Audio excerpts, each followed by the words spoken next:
Gentlemen, hello. Happy post Gents, Thanksgiving. How's everybody gents, doing? Are you guys still full? Because I'm still full. I've been having dude, leftovers like every day. tell you what, Yeah. man, it's really impacting my willpower and ability to drop some LBs. Hey, and I want to real talk, Jordan, real question for you. When we first signed on before we hit record, you were pretending that your headphones weren't working. Was that just you prepping for Stu's voice and like having to really like having to like really like Got just got to bolster?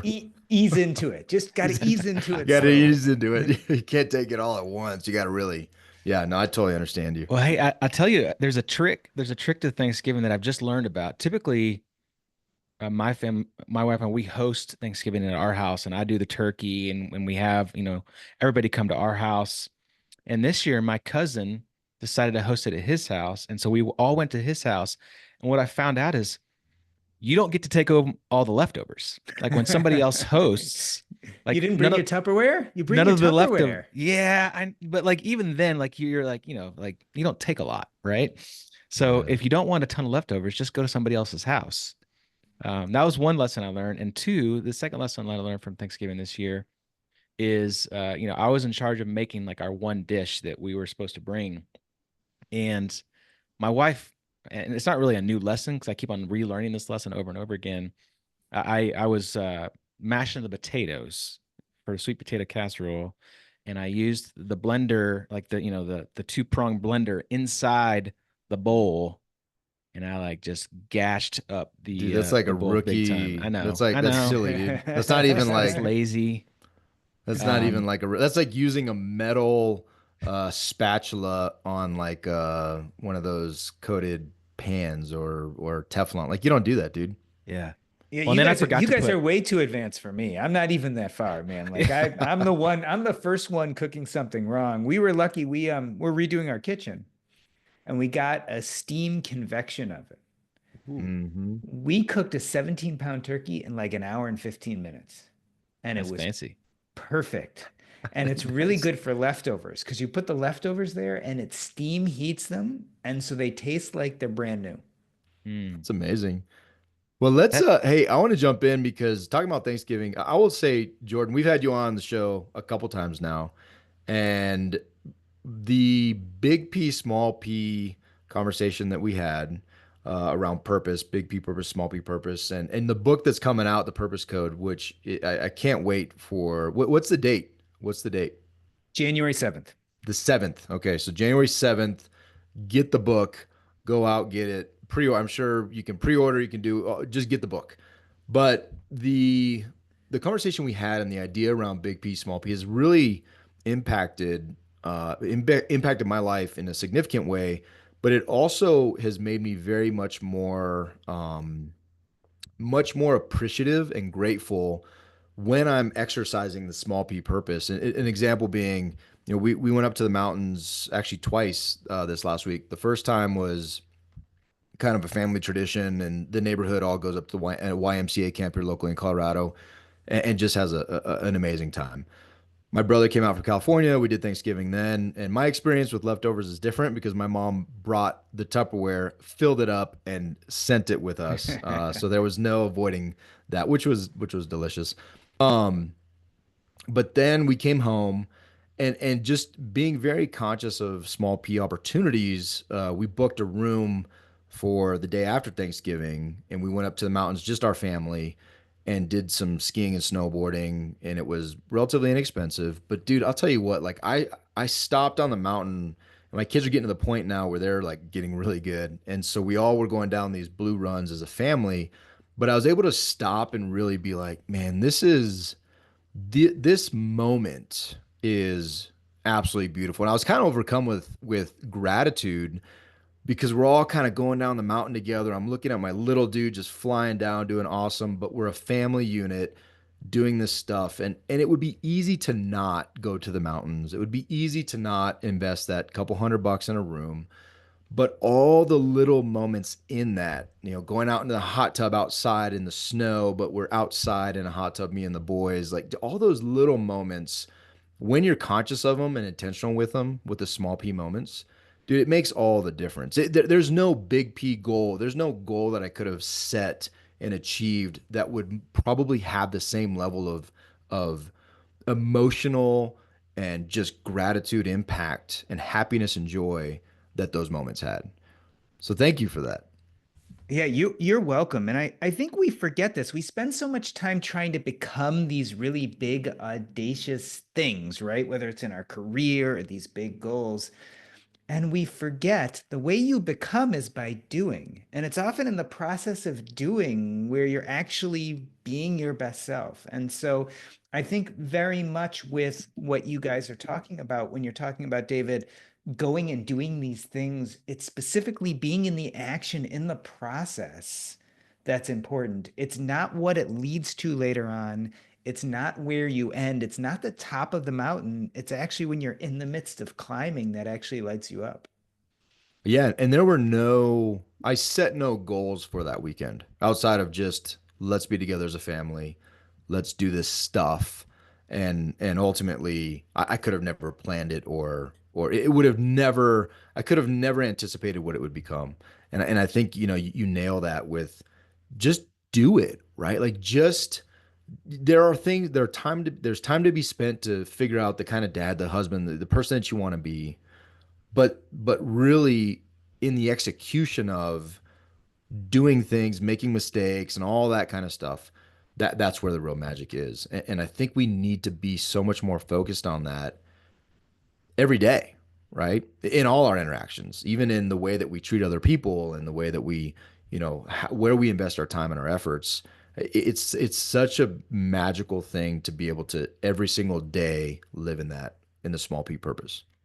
Yeah, it's about being present. And Little P Purpose is all about being present. It's about flow, right? Because that's exactly what happened to you. You were like out on the mountain, you were with your family, you were deeply engaged in what you were doing. You lost track of time. You weren't worried about what you accomplished. You were just in that kind of flow state where you were present, intentional, and that moment can overtake you. And so the question is, how do we create more of those moments in our life? And how does that become the norm as opposed to be the occasional? And I really think Little P Purpose does that. It's kind of engaging in these things that fill you up in the process of doing them and then doing more of that on a regular basis. Jordan, so one of the things I was kind of thinking through, kind of, relooking, rereading through your book and reading, some of your blog posts, which are fantastic, by the way. Um, I was thinking about, one of the things you said, I think it was one of your blog posts, you said, purpose is not just about personal happiness. It's about creating a unique legacy and making an impact in the world. And I was thinking about all the stuff the big topics that we hit on in the Kinetic Man, family, friends, fun, faith, finances, health, like all these kind of big topics that have a lot of values associated with them. And I was thinking through, how do I act out, model, and be a part of these big values, these big topics, and model them for my kids in a way, but in a way through little purpose, right? So it's interesting. We understand generational trauma. We totally understand generational trauma. In other words, your parents or your ancestors go through something, it makes them think a certain way about life, which is probably not the greatest coping mechanism. But because you grow up in that atmosphere, you take on that generational trauma and it becomes yours. We do this without thinking, and we accept that this happens without thinking. What we forget is the exact opposite also happens, which I call generational growth.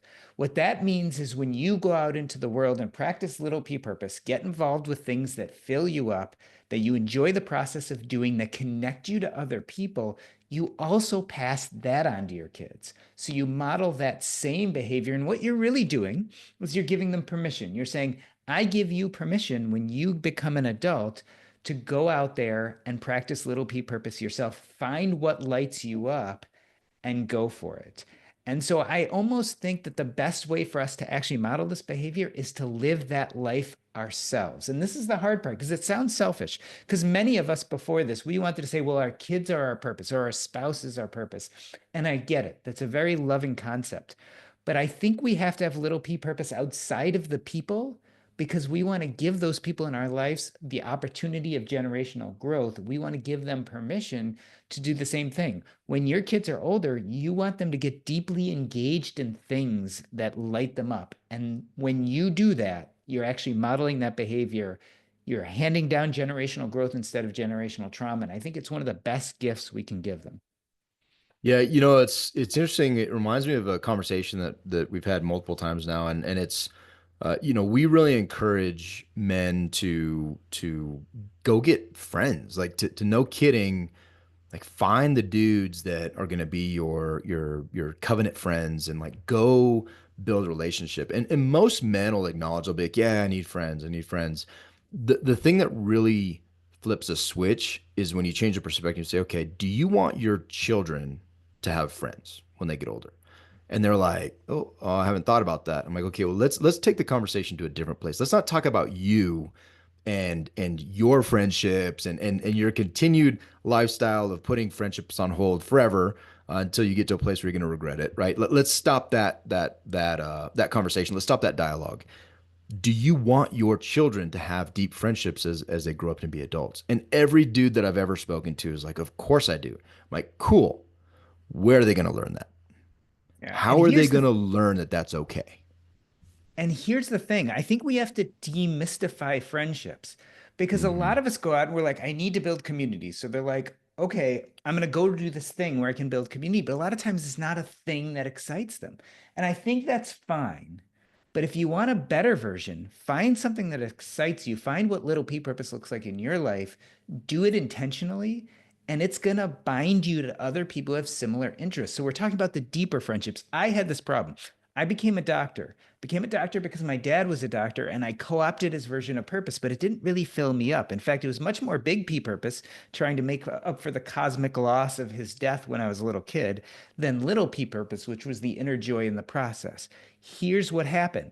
I surrounded myself with doctors. I went to medical school and residency. I hung out in the doctor's lounge and I didn't connect with any of these people. And yet I was one of them. I had the MD right next to my name just as much as they did.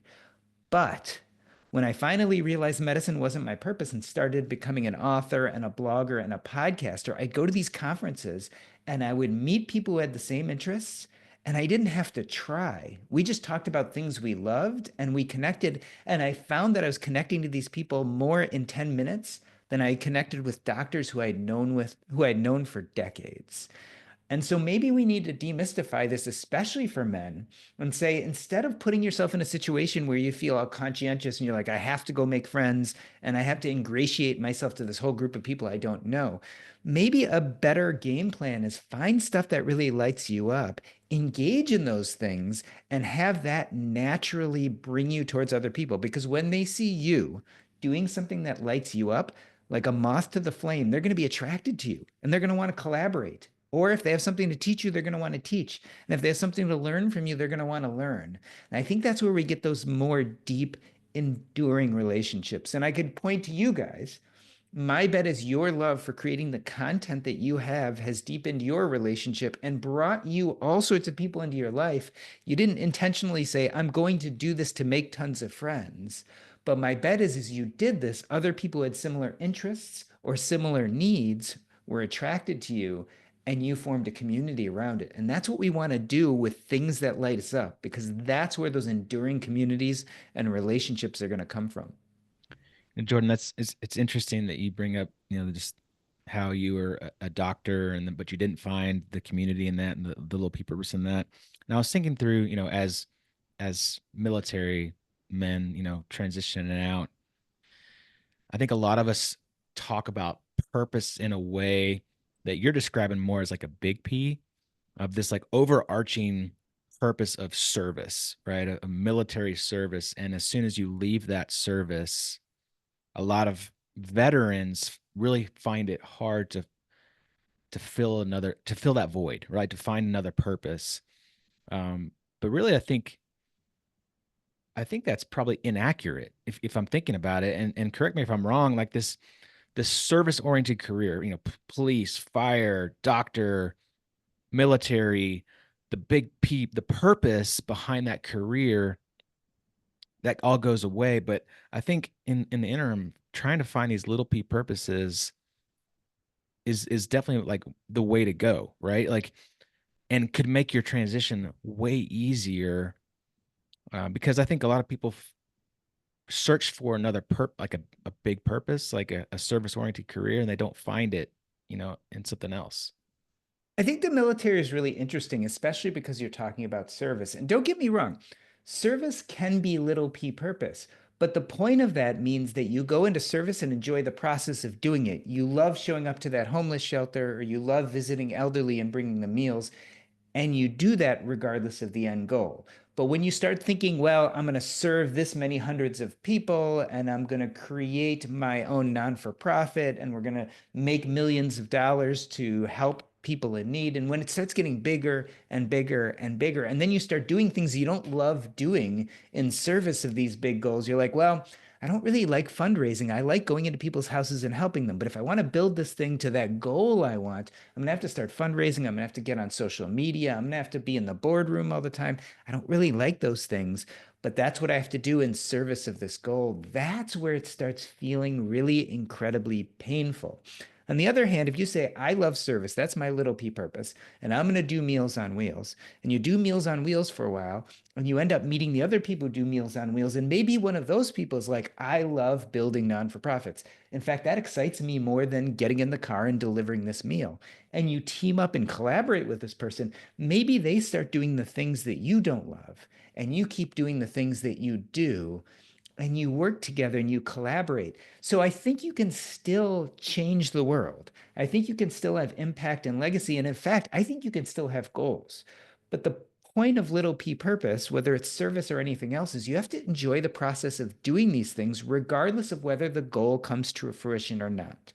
And so there are a million ways you can go into service. If you're a military person, you're like, I believe in serving my country. I did it for a long time. I'm out of the military. You can still serve the people around you, or you can find things that light you up. Let's say you love playing football. Guess what? That little p purpose could turn into service in the form of coaching kids. Maybe you're going to coach underserved kids at the local YMCA. All of these things can lead to service, they can all lead to purpose. But when we let go of those huge overarching goals and just start enjoying the process of doing these things, I think it lights us up in a different way. And I actually think it's our best use of our skills, talents, and joys. And therefore, whether we mean to or not, I think the impact and legacy actually ends up being bigger.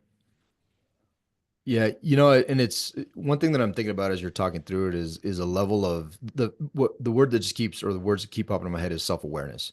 And really I think we all not and I don't intend to use I'm not intending to belittle anybody, but I think when we use language like I'm a military guy because I love to serve or I want to serve my country. I sometimes think that's a bit of a cop out because that could mean something very, very different. It not could.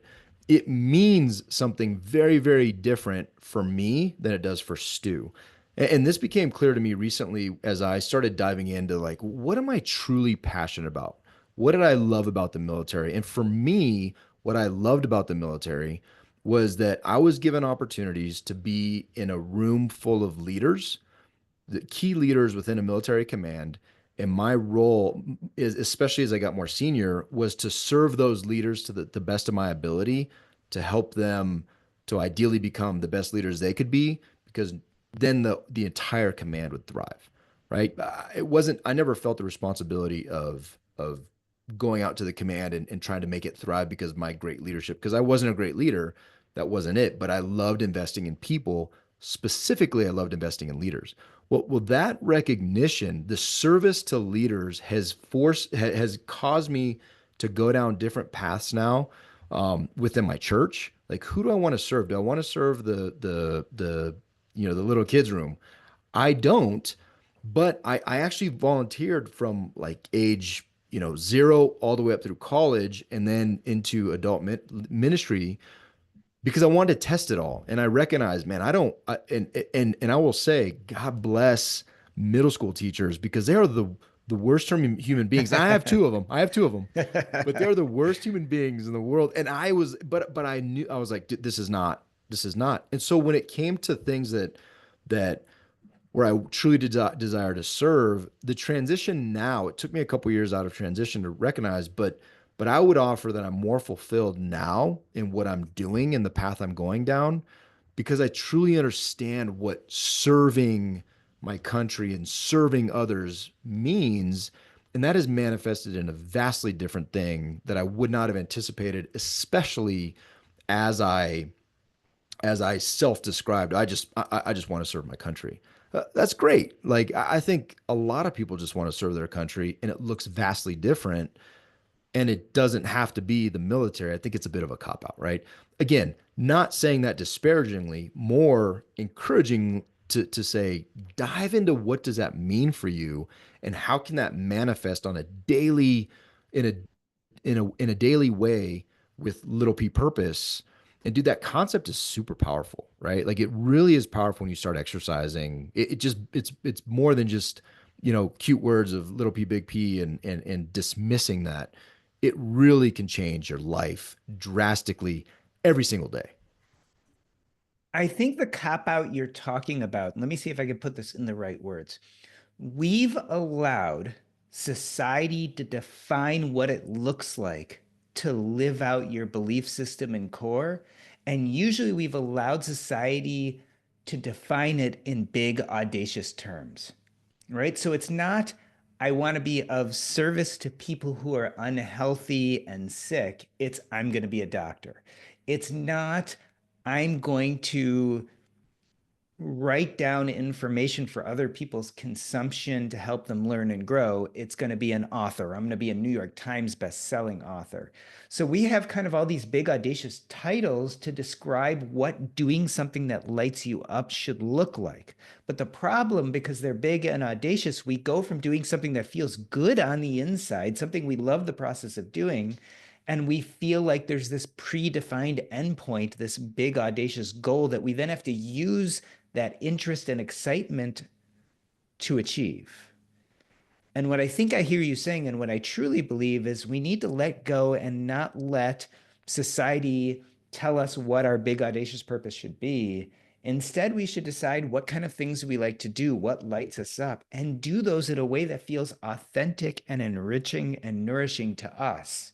And I think for many of us, it's really dropping some of those big, audacious plans and big, audacious versions of purpose and instead doing what feels good. And here's the downside: if you, for instance, decide what service means to you, and instead of going after that, you go for something that feels more big and audacious, whatever that means, being, moving up the ranks in the military and being a four-star general or whatever it is, what typically happens is you start doing stuff you don't like to do in service of that big goal and you burn out.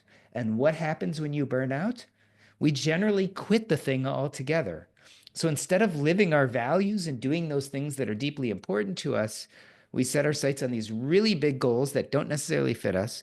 We burn out when we find we can't meet society's expectations of what we should become.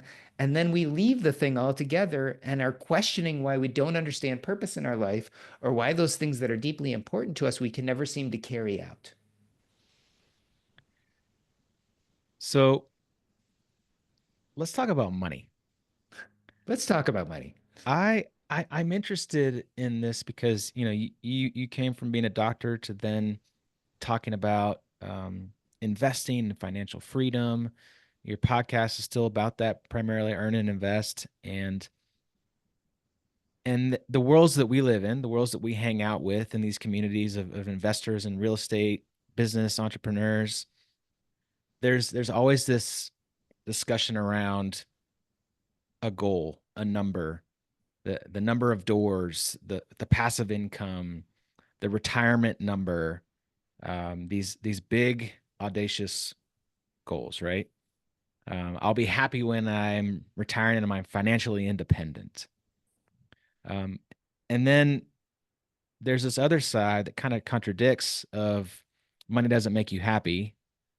There's this idea of you make it to a certain number and then you're fine.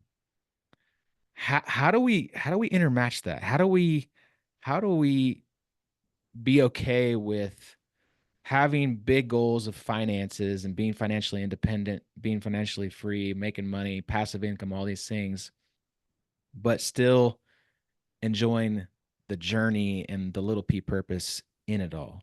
Does that make sense? It does. And I think we have to realize that some of these things are mirages, especially when we say, I'll be happy when. So I'll Yeah. be happy when I have enough passive income. I'll be happy when I hit a certain net worth. I'll be happy when I retire. I'd always follow that up with why? Like, why? Because I won't be able to work anymore. And why do you want to not work anymore? Because work stresses me out. And why does work stress you out? Because instead of doing things I want to do, I'm doing things I don't want to do. And what do you want to do? And that's where people get a little stuck. Making money does very little for you other than it gives you the opportunity to control what activities you're doing as time passes. People who have more money can pay other people to do things for them. They don't have to clean their house, they don't have to show up to work. They can still pay their electric bill, etc. And therefore, they now have free time to pursue the things they want to do. And so I think we have to be very clear about what these mirages are and get to the why behind them. But here's what's magical. If you can start really asking yourself that question, and the answer comes out, I want to spend more time with my family. I want to get deeply engaged in this thing that's important and meaningful to me. I want to do this thing that I've always wanted to do in life, but never had the energy, courage, or time. Well, here's the great thing. When you start identifying those things, you start to realize that to actually reach those quote unquote goals, you actually become that person by doing the thing. And you don't have to wait until you have a certain amount of money or you're to a certain place in life to start doing the thing. You can start doing the thing now. And in fact, you can still build a financial framework as well as do that thing that's deeply important to you. And you can also integrate it into your life. I was a perfect example of that. I was always looking at the mirage. I can leave medicine when I make enough money, when I have enough investments, when I have enough passive income. And all I could think about is what I didn't like about medicine. When I eventually had enough money, I found myself lost because I had no idea what to do with myself. So I used what I call the art of subtraction. I just started getting rid of things I loathed at work. I didn't know what I wanted to do, but I knew what I didn't want to do. When I did that, I cut everything except hospice work. And there was something I realized it was epiphany. I was like, oh, I would do this even if I wasn't being paid for it. Well, here's the funny thing. Did I really have to wait till I was financially independent and all those years and burn out of medicine to realize I liked hospice medicine? What if I had done some of these exercises at the beginning of my career, way before I was financially independent? If I had realized I loved hospice medicine, why couldn't I have built a career around that? Maybe I would have made less money. Maybe I would have become financially independent many, many, many years later. But I don't know if it would have mattered because I probably wouldn't have burned out because I would have been doing something that was deeply important to me. I would have been connecting to other people. I would have been making communities and relationships. I would have been living my little p purpose. And oh, by the way, I'd also probably make enough money to survive and support my family. And so I think if we can get past this once I have or once I am, and start thinking about the why we want to get to that place, we can start incorporating those things into our life now because God knows I don't know how much life I have left. My dad died when he was 40 and I was 7. I'm 51, so I've already outlived him by 11 years. I don't want to wait another 10 years till I get to some financial place to finally become the person I want to be. And I would say that you at 30 or you at 40 or you at 50 doesn't want to wait either. You could start becoming the person you want to be now, and the way you do it is by doing the thing. And the way you do the thing is not buying your way, and it's not by buying your free time, it's by actually doing the thing. And so the big question for all of you is what is the thing in your life that lights you up? And if you can start identifying that, you can build a life of little p purpose around it today, not tomorrow, not next week, not next year, not in 10 years, but today. Yeah, and it also gets me thinking about the kids again. My kids and just you are somebody of substance and influence, right? No matter who you are, whoever's listening, like you are a person of substance and influence, and you're influencing somebody. And if you have kids, that's magnified typically. And so I just think about my kids and the questions they ask around the kinetic man, the military, C-12, the different things that I do, they're they're paying attention. And a Yeah. lot of it is because it's not necessarily that they're like dialing into what is dad doing today. It's that they're dialed into the way that I talk about the things that I do, right? Yes. And no matter what you're doing, if you hate it, like my dad, he said things like, "Well, son, work is this stuff sticks with you, right?" He said, "Well, work is always more important than family. Like you have to provide for your family. You have to support your family." Well, when you're a kid and your dad says work is more important than family, like it sticks in a different way, and it's significant. Or, yeah, I hate this job because of this, or I'm not happy because I'm doing this stuff. Versus, I love what I do because of the men that I serve, the people that whatever the thing is, or the reason why you love serving your country, and diving into that. It's fascinating how much the kids pick up on all that, but more than they pick up on it, and just your influence in that sense, is it empowers them to think differently about their Mm. future, right? Yes. Because the school can tell them, well, you need to go, do school, graduate, go to college, get a profession. Well, but my dad says something different. And my lived experience says that I have many different opportunities. And what's important? What are my family values? Right? Like they are getting all of that from the way that we talk about the vocations that we choose, the callings that we pursue, and how we either are victims to that or that we are in control of and have power over, and we're decision makers in those things. What you're doing unwittingly, what you've been doing forever, is you're teaching them about little p purpose. You might not have had the words back then, but what you're doing is you're doing these things that light you up, that you enjoy the process of doing. And your kids are seeing this modeling. And at some point in their life, they're going to say, hey, my dad looks really great and excited and joyful when he's being this identity. So I, as a kid, I'm going to try on this identity and I'm going to try it out. And I might like it and I might not like it. But that process of trying on identities, trying things, see if they light you up or not, you are giving them that template. And you're totally right. A lot of it's about agency. What do we have control over? The things that light you up, you generally feel you have control over.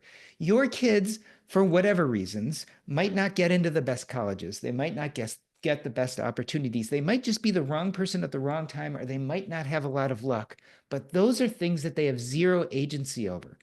But trying on the identities that you've modeled for them and deciding whether they like them or not, that's something they have agency over.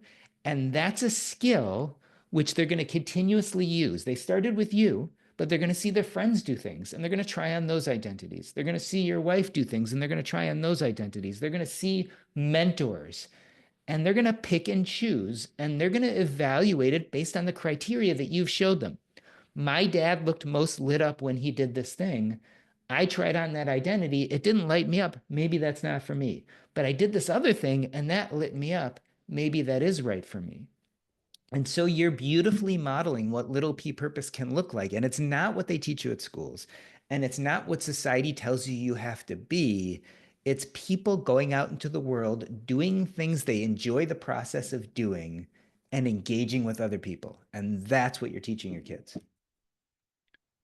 Something that just came to mind, I'm just kind of curious on where you sit with it, is social media Huh. and our kids um, seeing it, being engaged with it, consuming it. How does that impact positively, negatively? Does it create anxiety? Does it create FOMO? From a view of purpose. So it's not only kids, it's adults too. Mm. If you look at social media, especially a lot of influencers and a lot of advertisers, they are showing you a version of what I'd call big P purpose, big audacious purpose. You are seeing six-pack abs, you're seeing the nicest stylish clothes, you're seeing people who are traveling the world over, you're seeing people who are running eight-figure businesses. And what they're trying to do is they're trying to get you to co-opt their sense of purpose so that you buy the thing they're selling or you follow them or you pretty much add to their financial well-being. And so the problem is they all want to sell you on that. And if you watch TV, all the advertisers and marketers, they also want to sell you on this big, audacious version of purpose, of something that looks very glamorous, but it's very hard to achieve so that you buy the thing and make them wealthy. The problem is a lot of us can't have six-pack abs. Some of it's genetics. Some of it's we just don't have the time and energy. Some of us live in poorer areas and don't have access to the good food. And most of us don't really have the will to work out that hard. Many of us are not going to travel the world many times over. Many of us are not going to run eight-figure businesses. And so when you feel like you don't have agency over this, it's going to eventually lead to anxiety. And so a lot of us are scrolling through TikTok and Instagram, and we're feeling more and more anxiety because this version of purpose is being shown to us. And somewhere deep down inside, we know that we're really not either willing to do the work or not able to become these images. And so I don't think it's good for all of us. Now, granted, there are some great versions of social media. My son uses YouTube all the time. He uses it to fix cars, he uses it to learn about technology. There's some really cool things you can do with social media. But if we fall victim to the images that are being shown to us of what purpose looks like, it generally takes us off track and leads to lots of anxiety. So I'm thinking, so how do, David and I have a podcast, right? We have social media. We post on, we do clips and reels and stories and LinkedIn and we're trying to promote our messaging of the Kinetic Man podcast. So how do we do that in a way that doesn't negatively influence our kids or negatively influence other followers that listen to us, follow us, watch us, whatever? How do we do that in a way that doesn't impact them, to where like what you're talking about, causing anxiety, causing all these negative issues? I think it's all about intention, right? We start with beliefs and ethics, and then we go out into the world and take action. And our intention is the way we convert those beliefs and ethics into action. And so the question is, what is your intention? When you go out into social media and talk about the kinetic man, my understanding of both of you and what I know of you is that your intention is to help people to make the world a better place. So the likelihood that you're going to be producing images to either sell something or this big, audacious, unreachable purpose, it's just not likely you're going to be creating that kind of social media. We can control what we create and we can imbue it with the right intentions. The hard part is what other people create and what our family and everyone else consumes. Yeah. But I have no idea that when you guys are using social media to further the causes that you love and you're involved in, you probably do it with really pure and good intentions, and it shows. Now I I'm just appreciate that. posting pictures of my Lambos, and You will all never the. post a picture of your six-pack abs because that'll never happen. Oh, you're so sweet. You're so sweet. I'm just glad you put your tooth in for this interview. You're welcome. Well, and I think there's also an aspect of, um, there's an aspect of, like you said, it's where your heart's at, but it's also what are you trying at the end of the day? Is it consistent with the small p or the little p purpose that you've defined for yourself, right? So for, in the case of the kinetic man, my genuine hope is that men get into deep relationship with other men around things that they are passionate about, and it goes deeper than fantasy football and the weather, right? um that's but my goal is not, I don't personally desire that all those dudes are my friend.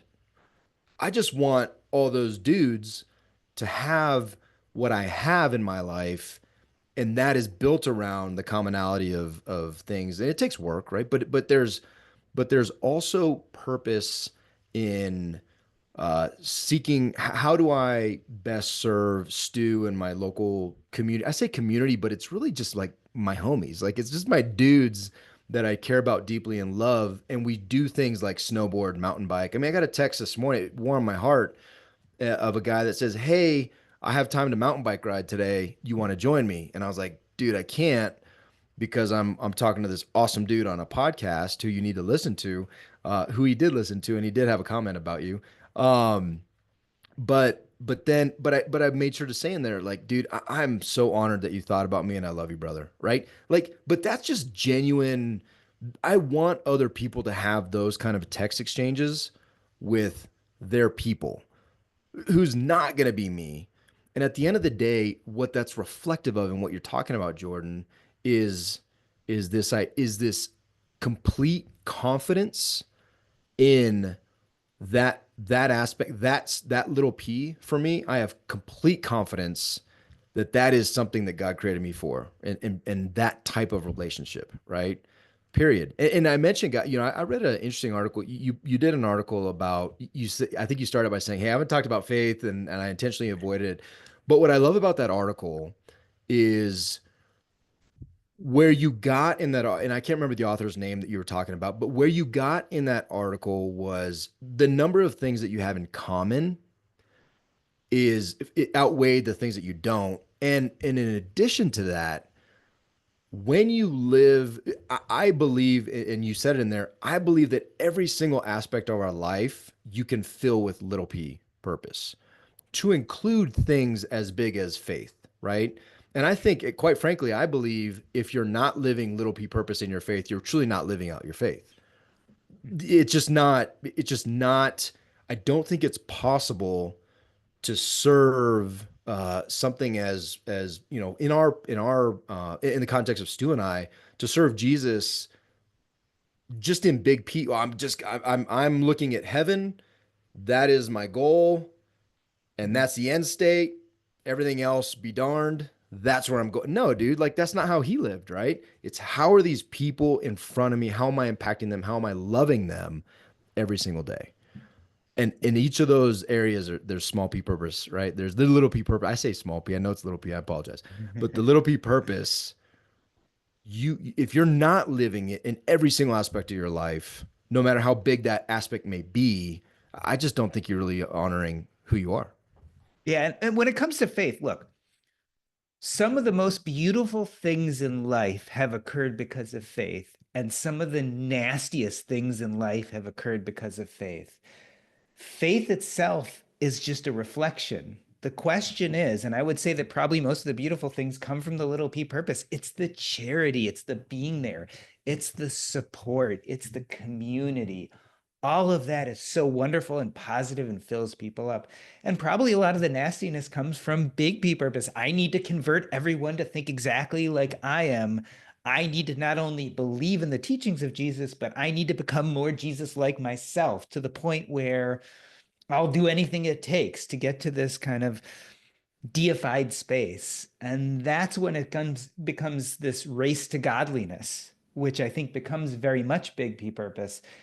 And I think it burns people out. I think it's kind of a bad version of purpose. Whereas I think the little p purpose we see in faith is beautiful and uplifting. And, there's studies. Religious people tend to live longer, right? We know this. And I think a big part of that actually is the communities and the connections. It's the practicing the little p purpose.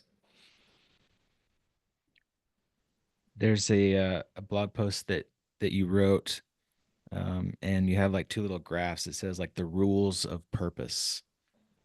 Big P, you have listed goal oriented, scarcity mindset, highly fallible, lacking agency, all or nothing anxiety that leads to disappointment. Little p, the box says process oriented, abundance mindset, impossible to fail, agency, incremental gain, longevity, health, and leads to happiness. Curious if you would agree with me on this. I think there could be one more word added to the rules of purpose around little p, and it's people. I think that goes hand in hand with the happiness. And here's the kicker that I tell people about the book all the time. When you actually look at the true studies about what causes happiness, the Harvard Adult Developmental Health Study I talk about all the time, but basically Yeah. it shows that nothing other than interpersonal connections is really what leads to happiness, right? Money doesn't do it, career, you know, position, none of that matters as much as interpersonal connections. Here's the thing. I just think little p purpose is a great conduit to people. I Yeah. think, again, when you show up as your best self, people can't help but be attracted to you.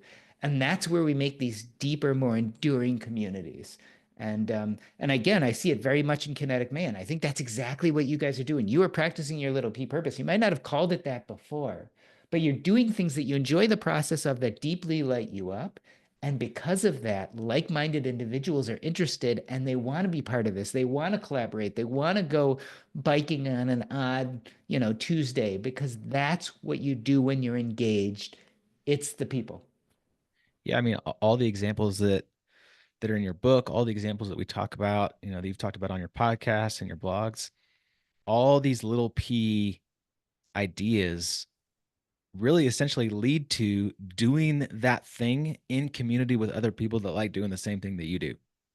Yeah, I mean, I guess there is a world we can imagine where, let's say, you're an artist and you love the process of painting and you paint your whole life and never show your paintings to anyone and never interact with anyone and you still love painting. Like, I could see that as a possibility, but I don't think that's the way most of us get there. I think most of us get there by doing these things that light us up and that connects us to other people. And that's where the happiness, I think, for most people really lies. Yeah, go do paintings with other people, in a studio, Yeah. right? Share Yeah, and those and and learn and collaborate and right. grow and sell or give your paintings away to people who will put them in their house and enjoy them. And all of a sudden there, it's like, wow, I painted this thing. Someone put it in their house. Their son liked it. It was passed on when they died. And 50 years later, I'm long gone, but my painting is still hanging up on someone's mantelpiece. And that child is telling the story of their grandmother who bought it from some guy, and it becomes part of their lore. It becomes part of impact and legacy. And so I think other people really like if you want to go on, because all of us want to be immortal on some level, right? We don't like the idea that we die and we stop and that's it. But the problem is, cells get older. You are only going to be on this earth a certain amount of time. But what you contribute, your little p, the communities you form, takes little pieces of you and puts it into the next generation and puts it in the hand of all these other people. And therefore, the essence of what you are, those things that you created, last long after you're gone. And we Mm. know this because we all have a long lost family member who we look like or act like, or we have the same hobby or the same joy. That's all that generational growth I was talking about that we've handed down. That person's long gone, but the essence of who they are still lives in the next generation. Even if that generation doesn't even know their name or doesn't know their story, bits and pieces of them still exist. And that's the closest we're going to get to immortality. That's the closest we're really going to get to impact and legacy. Yeah, that's fascinating. I mean, I think I'm probably on pace to live to be about 150, 160 years Yeah, old. at So, least, at I mean, least. at Yeah. least. But it's I think that is it's amazing when you change your perspective and the impact that you can make on and even as as you were talking about it, I could there's a lot of things I could definitely do by myself that I love. I mean, I could do the podcast by myself. I could go mountain bike riding by myself. I could go snowboarding, but there's just a something. There's just a so for those that love being in that, just try it with somebody. I would just try it with somebody that shares your passion of love because it adds a different dynamic that is just it's like jet fuel, and it's not one plus one is two. It's one plus one is five. It's six. It's eight, and it's just it's fascinating math when you do it that way. I want to real quickly go back to the money thing, and you said something that was very insightful, and I think it's important just to touch on briefly because this is your world, right? Financial independence, money. You're super smart at it. You've been doing it a long time. People come to you for advice, and I just think it's important to hear as we seek little p, as we seek to prioritize little p and to put big P and little p in the right places. Will more money make me more happy and better at relationships? The answer, I think, unequivocally is no. And we know this, right? So there have been all sorts of studies about money and happiness. Two of the big ones that people always talk about are Kahneman and Deaton. I think it was 2010, and then Matt Killingsworth in 2016. They all did studies to show would more income bring more happiness or not. Kahneman and Deaton thought that up to about $70,000 a year, this is back in 2010, but after that, you didn't get any increasing happiness. Killingsworth actually thought that after $70,000 a year, you still could get increasing happiness, but only for certain subsets of people. And it wasn't as incrementally large as you would up to the $70,000. They eventually worked together and came up with similar ideas, but a lot of these studies were kind of taking old groups of data and utilizing them to basically look backwards and figure out from this data how things worked. Or the Killingsworth study was like they would text people multiple times a day for a few months, and they would aggregate all that data and come to this conclusion. But I like to go back to the Harvard Health study, which really shows that it's interpersonal connections that's probably more associated with happiness. And we kind of know this. We know if you look at different countries, there are plenty of poor countries that have a higher happiness index than some of the most wealthy ones. We also know they've been doing studies. I forgot the name of the paradox. There's a paradox actually that shows that when you take basically a country where everyone doesn't have enough money and you give everyone money, it increases their happiness and sense of well being for short term, and then they fall back to their baseline. Part of the problem is it's not even whether we have money or not, it's actually comparative. So if you take half the population and give them more money and don't give the other half of the population more money, then people remain happier for longer, the ones who have been given extra money. And so it's almost a comparison game. And so the idea really is, does money itself do it? No. I think it's the sense of we're just as good off as everyone else, and we have these interpersonal connections, and we have things that we wake up every morning for. I think it's an easy mirage again to think that money's going to fix everything. But ultimately, I don't think that's what the data actually shows. And, another study that's really, really interesting is they took two very different populations of people and measured their happiness before and after a main event. So the event for one group of people was winning the lottery, and the event for the other group of people was a car accident that caused paraplegia. And what they found is that although the people who won the lottery were a lot happier briefly in the beginning, they eventually fell back down to their baseline level happiness. So ultimately, after years, they were not nearly as happy as you think the money would cause them to be. Here's what's interesting. The paraplegics, the people who had the car accident, originally were a lot less happy right after the car accident, but over the years, they actually returned and were a lot more happy or much closer to their baseline. And so it's a really interesting study, and it suggests that we tend to habituate based on outside environmental stuff, right? So money we think would make us much happier, but we tend to habituate back down to a normal level of happiness. But the same with bad things, which you think they would make us less happy, we tend to habituate back up to our baseline sense of happiness. And so I think the things we think really reflect on happiness probably don't, but the one that seems to be best studied is the interpersonal connections. And I think that's much more enduring. I love that. And the data, you're a data-driven individual, very smart, Doc G, right? And I think that the data supports what it really supports in my mind is immediate action. Like start now. Start now. And I believe that starting is okay, what is my little p purpose? Multiple little p per pie. I don't know, Per purpose pie. I per like that. pie. Yeah. My little p per pie, and just start doing it. It's not hard. It is not hard, and it is so fulfilling, and it changes the dynamic of everything. Remember, people get confused about the definition of purpose. And a lot of people think the definition, at least colloquially, of purpose is the why of doing what we do. I actually don't think that's what purpose is. Purpose is about action, and it's about present and future. It's actually carrying out those things that deeply fulfill us. And so, very much like what you just said, little p purpose, it's all about action. If we want to get into the why, I think that's more of a meaning question. That's more interpreting your past and what stories you tell yourself about yourselves and what's important to you. But really, purpose is just about action and present and future. And if I think you look at it that way, again, it becomes much easier because just like you said, it's like try to figure something that might bring me some happiness and then build some actions around it to see if it works or not. That's it. Straightforward. Well, Jordan, as always, we really, really enjoy having conversations with you. This has been fun. I think you're one of very, very few, maybe like two or three other people that have been on the podcast more than twice. And we can't wait to have you on again when your next book comes out. Who knows when that'll be?